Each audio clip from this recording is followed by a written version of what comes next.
बिस्मिल्लाहिर्रहमानिर्रहीम। अस्सलाम वालेकुम। Welcome to my channel. आपके अपने चैनल पे मैं आपको खुशामदीद कहती हूँ। मेरे प्यारे अजीज़ बहन भाइयों, क्या हाल है आपके? मैं उम्मीद करती हूँ कि आप सब लोग खैरियत से होंगे। सब तारीफ़ें अल्लाह ही के लिए है जो तमाम जहानों को पालने वाला है, निहायत मेहरबान, बहुत रहम फरमाने वाला है। वो रोज़े क़यामत का मालिक है। ए अल्लाह, हम तेरी ही इबादत करते हैं और हम तुझसे ही मदद मांगते हैं। हमें सीधा रास्ता दिखा, इन लोगों का रास्ता जिन पर तूने अपना इनाम फरमाया, ना कि उन लोगों का रास्ता जिन पर तूने अपना गज़ब किया। आज एक और नई वीडियो के साथ मैं आपकी खिदमत में हाजिर हुई हूँ। आज मैं आपको बताऊंगी फ़तराना कितना और कैसे अदा करना चाहिए। सदका फ़ितर, जिसको हम फ़ितराना भी कहते हैं। पहली हदीस सही बुखारी और मुस्लिम की मुश्कात में 1815 सैयदना अब्दुल्ला बिन उमर से रवायत है कि नबी सल्लल्लाहु अलैहि वसल्लम ने मुसलमानों के हर गुलाम और हर आज़ाद, हर बड़े और हर छोटे, हर मर्द और हर औरत, हर छोटे और हर बड़े, इवन वो उसी दिन बच्चा पैदा हुआ तो उसका भी फ़तराना देना होगा। नंबर 1 हर गुलाम और हर आज़ाद, नंबर 2 हर मर्द और औरत, नंबर 3 हर छोटे और हर बड़े, सबको देना लाजम है। ईद की नमाज अदा करने से पहले ईद से पहले इसको अदा करेंगे तो वो फ़ितराना होगा। ईद के बाद करेंगे तो वो सिर्फ सदका रह जाएगा। जिस तरह अकीका है, 7 दिन के अंदर अंदर अकीका लाजम है करना, 7 दिन के बाद फिर वो सदका रह जाता है। इसी तरह फ़ितराना जो है वो ईद से पहले ईद की नमाज़ पढ़ने से पहले अदा करेंगे तो वो फ़ितराना होगा। अगर बाद में दिया तो वो फिर सदका रह जाएगा। अगर जल्द से जल्द भी देना है तो ईद के 1-2 दिन पहले दे देना चाहिए। बाज़ लोग रमज़ान शुरू होते ही दे देते हैं, तो ये जो फ़ितराना है वो आखिरी दिनों में देना चाहिए। ये फ़ितराना आप किसी भी यतीम को दे सकते हो, किसी भी गरीब को दे सकते हो, किसी भी ज़रूरतमंद को दे सकते हो। कोशिश करें कि अगर आपके रिश्तेदार गरीब है तो सबसे ज़्यादा हक़ उनका है, उनको ये आप अपना फ़ितराना दें। 1 सा खजूर और 1 सा जौं, ये मैं बाद में बयान करती हूँ सा क्या है। अबू सईद रज़ी अल्लाह का बयान है कि हम नबी करीम सल्लल्लाहु अलैहि वसल्लम के मुबारक दौर में 1 सा अनाज, 1 सा खजूर, 1 सा जौं या 1 सा पनीर या 1 सा किशमिश सदका फ़ितर के तौर पर अदा किया करते थे। तो नाज़रीन, मैं आपको बताऊँ ये सा क्या है। ये मेजरमेंट का एक इंस्ट्रूमेंट था।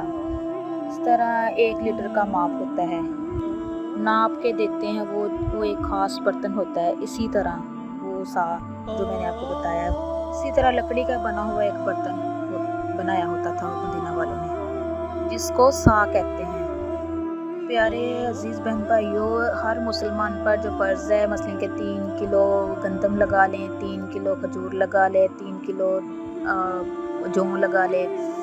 हर फ़र्द का जो है ना वो 3 किलो केजी के हिसाब से निकलता है। तो मेरे प्यारे अजीज़ बहन भाइयों, मैं आपको बताती चलूँ कि फ़ितराना देना क्यों ज़रूरी है और अगर ये ना अदा किया जाए तो इसके क्या नुकसानात हैं।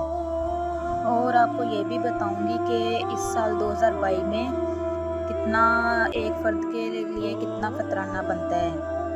हदीस पाक है कि हज़रत सैयदना इब्ने अब्बास से रवायत है कि आका करीम सल्लल्लाहु अलैहि वसल्लम सदकातुल फ़ितर मुकर्रर फरमाया ताकि फ़ज़ूल और बेहुदा बातों से रोज़े की तहारत हो जाए। ये रोज़ा पाक साफ़ होकर अल्लाह की बारगाह में जाए और साथ साथ मसाकीन और यतीम की खुराक बन जाए। इस वजह से जो सदकातुल फ़ितर है वो देना बहुत ही ज़रूरी है।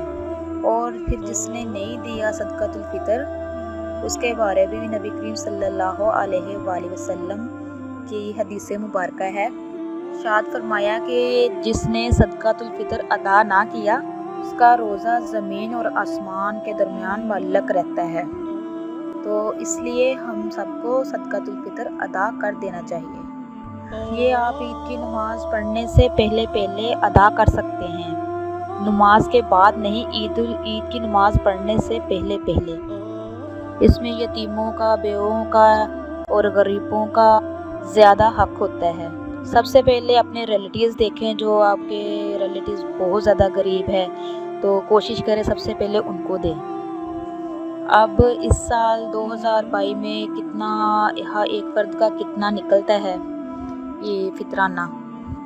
اگر آپ گندم سے صدقۃ الفطر دینا چاہتے ہیں، فطرانہ دینا چاہتے ہیں تو 170 روپے، ایک فرد کا 170 روپے بنتا ہے۔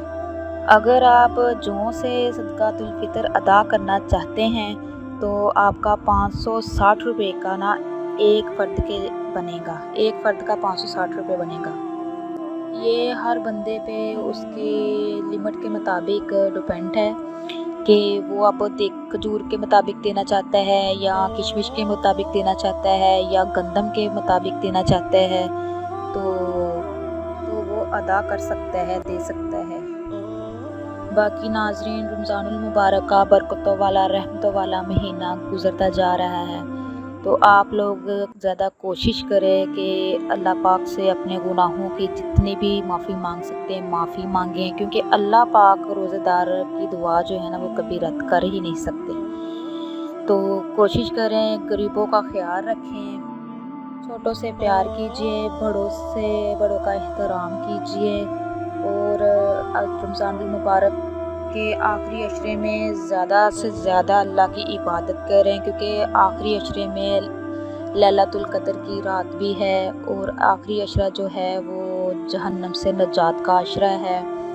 تو اپنے گناہوں کی معافی مانگیں، اور اس عشرے میں اللہم اجرنی من النار یہ پڑھیں کہ اللہ پاک سب کو جہنم کی گرمی سے، جہنم کی آگ سے محفوظ رکھنا۔